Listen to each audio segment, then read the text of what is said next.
So today we're talking with Dana, President and CEO of the Atlanta Center for Self Sufficiency. We're going to talk a little bit about the response to COVID-19 and how it has changed what ACSS is doing with and for their clients. Thanks for being here today, Dana. Thank you for setting this up. I think it's a great way to connect with our supporters, our clients, our volunteers, and friends of ACSS. So look forward to it. Yeah, absolutely. So first, just tell me, how are you and the staff dealing with everything? I think we are dealing with it the best that we can, along with the rest of the country, or the rest of the world, really. Um, it was a very quick response to to figure out how to make this work for staff that are not used to working remotely or virtually or telecommuting.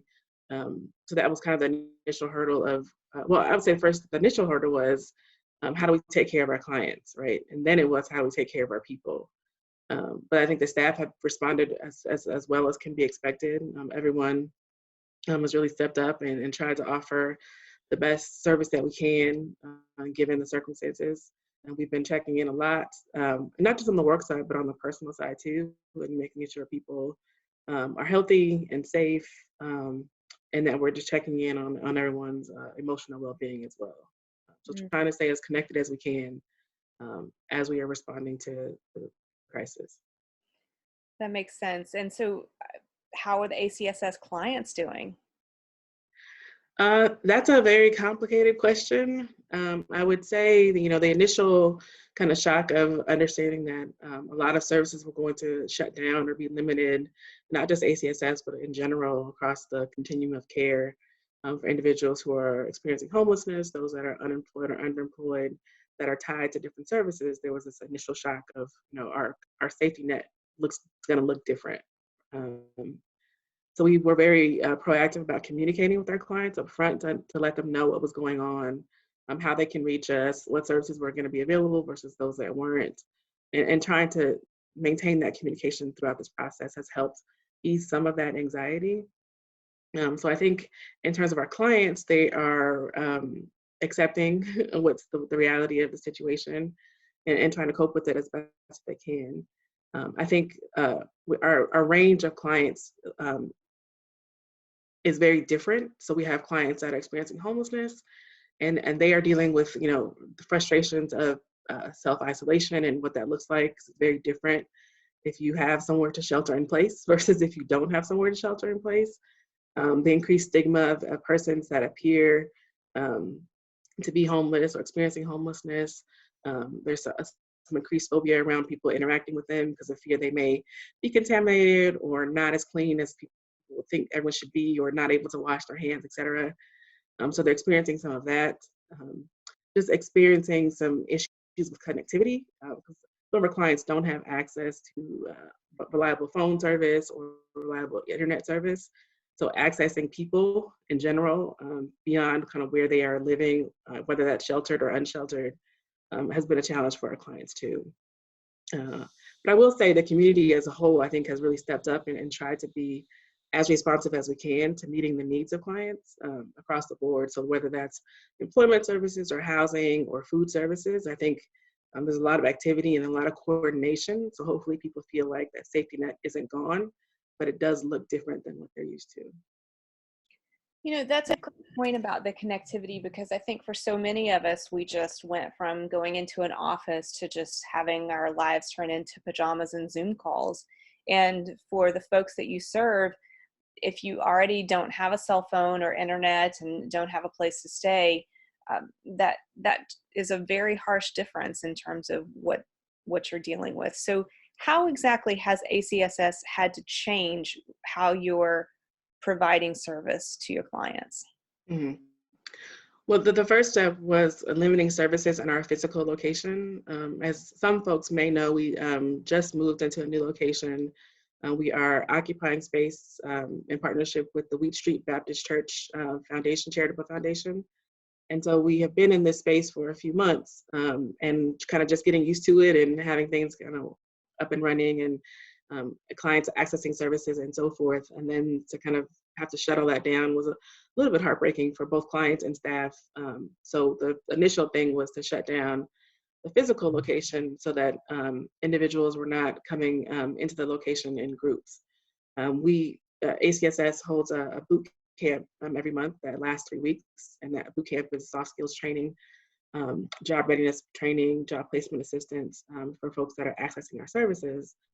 And we were in the first week of a class of that boot camp. And so those clients had 1 week of getting to know each other and participating in the classes, and then that had to stop.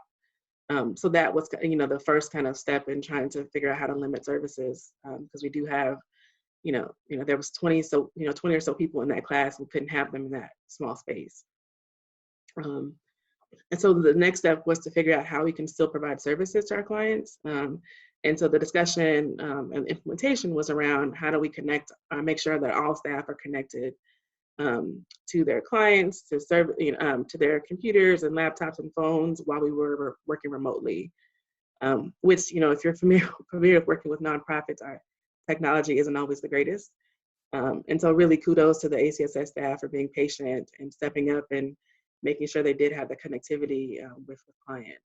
And so a lot of our case management services are still being offered now virtually.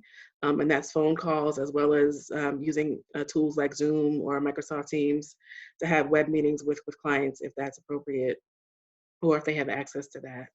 We've also been using email, obviously, to connect with those clients that can access email or do have email set up. We're communicating with them in that way. We are kind of opening up our doors for appointments as needed. And those are really in cases where a client may need a MARTA card or some transportation assistance to get back and forth, either to work if they're an essential employee or if they are applying for jobs and still kind of in the job search phase. We don't want that process to stop while we are kind of all experiencing this situation. And then I would say the last thing is kind of still encouraging that support network. Throughout our boot camp, we really encourage our clients to build relationships with each other. And that's part of that connectivity. And they feel as a cohort, they're kind of going through this process together. And so we've been encouraging them to stay connected as much as they can to each other so that once we kind of open back up at 100%, they can kind of get right back into the swing of things. So with all of this unexpected that you're dealing with, what's something that's kind of surprised you or maybe that you've had to let go of?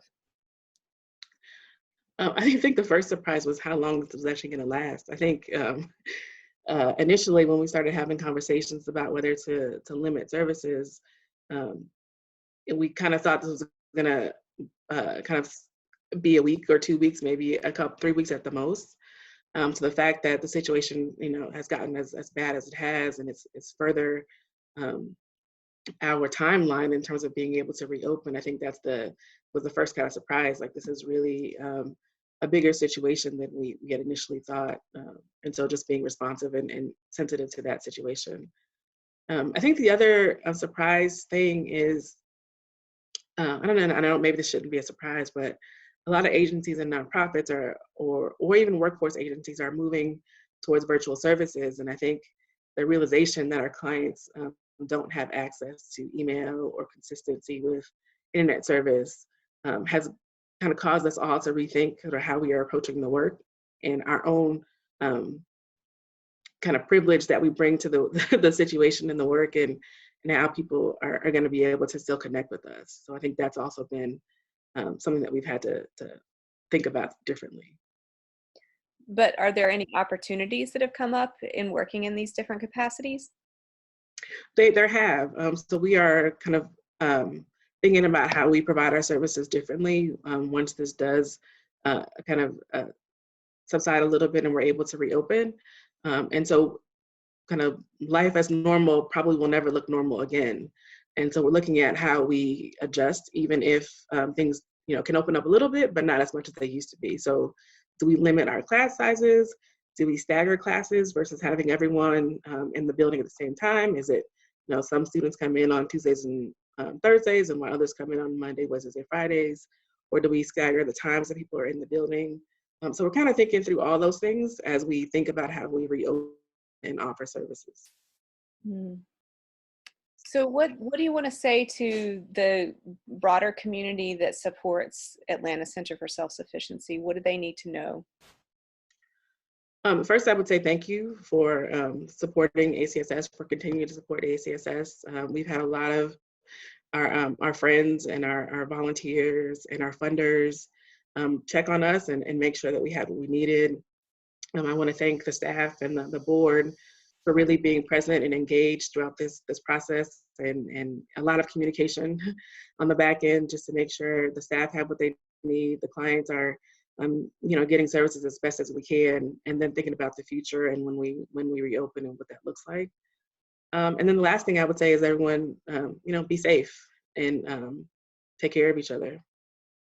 Mhm. Thank you so much for your time today, Dana. Thank you.